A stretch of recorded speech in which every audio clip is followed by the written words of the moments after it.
Hi, I'm Paige from Paige World, and in today's video I'm going to teach you how to draw a Christmas Nyan. So first I'm going to start with prepping my paper for a bigger drawing.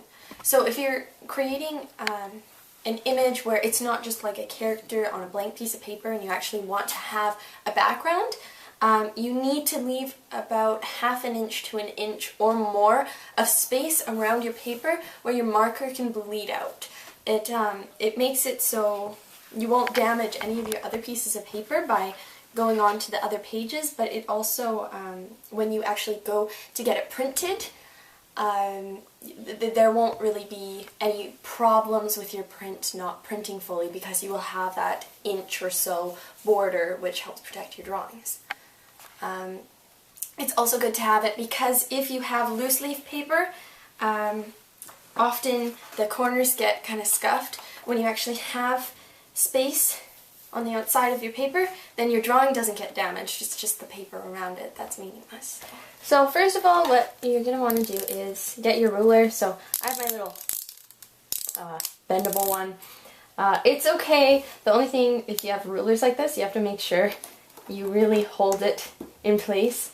Otherwise you'll get a really horrible line. So I like to start with the top. And I'm going to do, let's see how big I want it. I'm not going to make it too big, so I'm going to start here. I'm just going to go 2 inches down because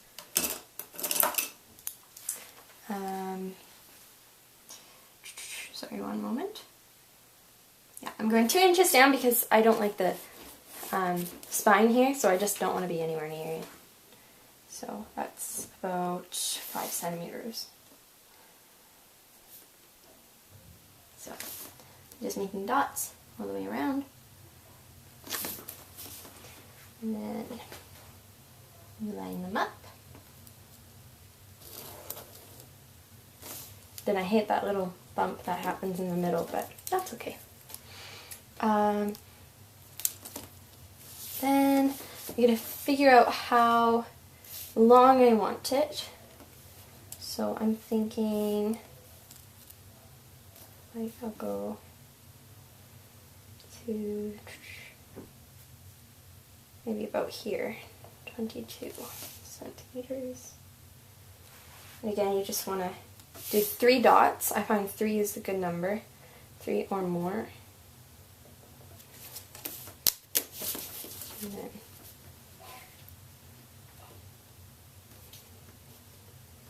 I really hate these rulers sometimes because they don't. Okay.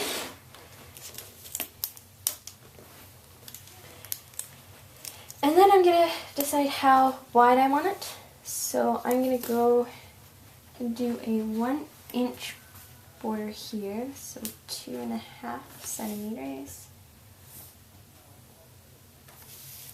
I got this ruler from like a little dollar store, so it only has centimeters on it. So yeah, for borders you're going to want to at least have about, I think, 1.25 centimeters if you follow metric systems. And then I will do 2-inch border on the bottom, why not? So 5 centimeters.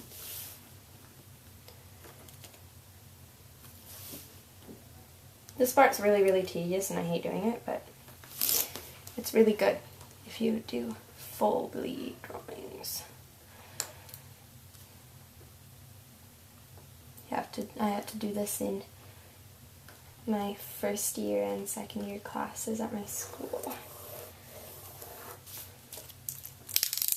Just because if you went to a printer and you went all the way to the edges of the paper, it would be problematic when you get it scanned and whatnot. So it's always good to have a border around your drawing. So this is kind of the size I've chosen, so that's that. The next step is, for me, I like to get tape and tape around the edges. So I'll do that in just a moment. Okay, so I suggest using like masking tape.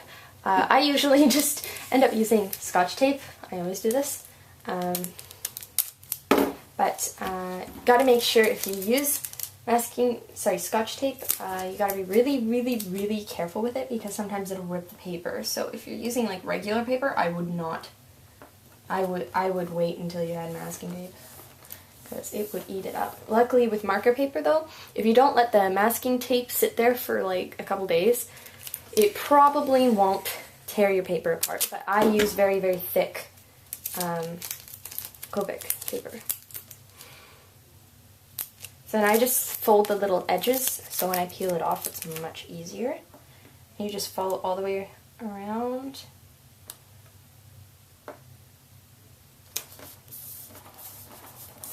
Whoops. Whoops. Whatever. Oh. There we go. Pew, pew, pew.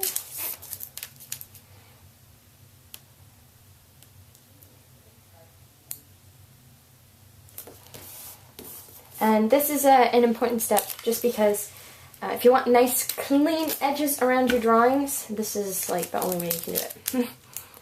So I like to make sure the edges of my drawings are nice and tidy looking.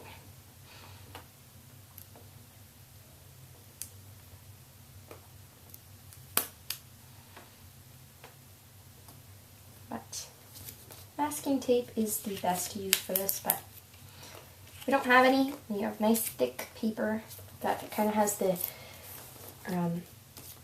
little film around it. Like marker paper always has this kind of like soft waxy feeling on the top, and that kind of helps not tear away the paper. So I wouldn't use this for any kind of like cardstock or printer paper or whatever because it's just no matter what it's going to tear. This section right here is really bugging me because I didn't get it fully. Just gonna go whoosh. There we go! So, that's all you have to do to prep your piece. Thanks for watching my video, part 1 of Christmas Nyan, prepping your paper. Hope that was helpful to you. Bye!